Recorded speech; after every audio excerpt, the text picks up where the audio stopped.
1972కు ముందు ఈ హక్కీ పిక్కీ ఆదివాసులు ఆనందంగా బ్రతికేవారు.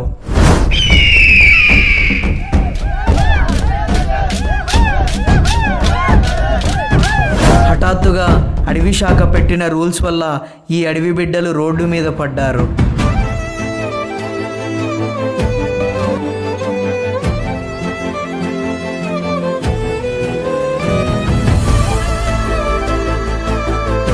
రోడ్డున పడ్డారని రోధించారు, బయటకు గెంటేశారని బాధపడ్డారు. అంటే మీ హీరో ఓడిపోయాడా? లేదు. ఇప్పుడేం చేస్తాడు మీ హీరో? అలా అంటోడు మళ్ళీ తిరిగి వస్తున్నాడు అంటే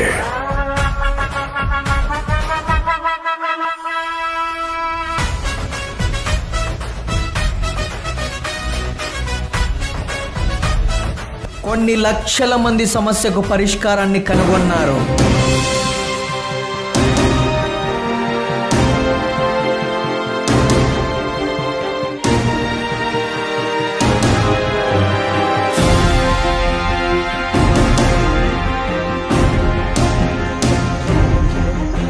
నరేంద్ర మోడీ గారు కూడా వీళ్ళని వచ్చి కలిశారు, వీళ్ళ బాధలు విన్నారు, వీళ్ళకి సపోర్ట్ కూడా ఇస్తున్నారు. कर्नाटका अपने हक्की पिक्की समुदाय के भाई बहनों से मिलने का अवसर मिला. అసలు ఈ హక్కీ పిక్కీ హెయిర్ ఆయిల్ వెనుక ఉన్న రహస్యం ఏంటి?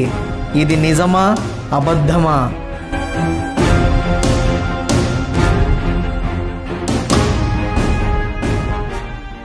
నమ్మకం కలిగింది. నేనైతే ఈ బాటిల్స్ని తీసుకొని వెళ్తాను, కానీ ఇప్పుడు మా ఆడియన్స్ ఉంటారు, వాళ్ళకంటూ ఒక నమ్మకం కావాలి. అంటే మీరు ఎలా పంపిస్తారు, మీరు వాళ్ళని పంపించగలుగుతారా లేదా? ఇంకా ఒకవేళ ఇంకా కొన్ని డౌట్లు ఉన్నాయి మా వాళ్ళకు. బట్టతల ఉన్న వాళ్ళు ఉంటారు, హెయిర్ ఇప్పుడిప్పుడే ఫాల్ అవుతున్న వాళ్ళు ఉంటారు, లేదంటే డాండ్రఫ్ ఎక్కువ ఉన్న వాళ్ళు ఉంటారు, లేదంటే పీచు బొచ్చు ఉంటుంది వాళ్ళు ఉంటారు.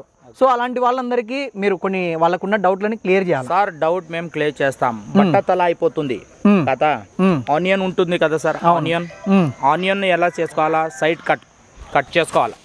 ఆనియన్ కట్ చేసి దాంట్లోని 2 ముసలాలు ఆయిల్ తీసుకొని ఆనియన్ టచ్ చేసుకోవాలి. బట్టతల వాళ్ళకు అవునులేండి మంచిగా హెడ్ మసాజ్ చేసుకోవాలి. ఓకే. మళ్ళీ మళ్ళీ మామూలు నార్మల్ హెయిర్ ఉన్న వాళ్ళకి ఎలా చేయాలా? 2 ఆయిల్ అడుపు తీసుకొని నైట్ పడుకున్న టైంలో బేర్తోని సింపుల్ గా హెడ్ మసాజ్ చేసి హెడ్ మసాజ్ కొబ్బరి ఆయిల్ ఎలా యూజ్ చేస్తారో అలా యూజ్ చేసి నైట్ పడుకొని పొద్దుని తలస్నానం చేయని టైంలో మీరు రెగ్యులర్ ఏదో షాంపూ ఆడుతున్నారో ఆ షాంపూ మీరు రాసుకోవచ్చు. వారంలో 2 సారి లేడీస్కి వచ్చి రాసుకోవాలా. నైట్ రాసుకొని పొద్దున్న తలస్నానం చేసుకోండి, వారంలో 2 సార్లు రాసుకోండి, చాలు. మళ్ళీ జెంట్స్ వాళ్ళకు అంటే వారంలో 3 సారి, ఒక రోజు గ్యాప్ ఇట్టి చేసి మీరు రాసుకొని. ఆడవాళ్ళు వారానికి 2 సార్లు వాడాలా, మగవాళ్ళు వారానికి 3 సార్లు వాడాలా?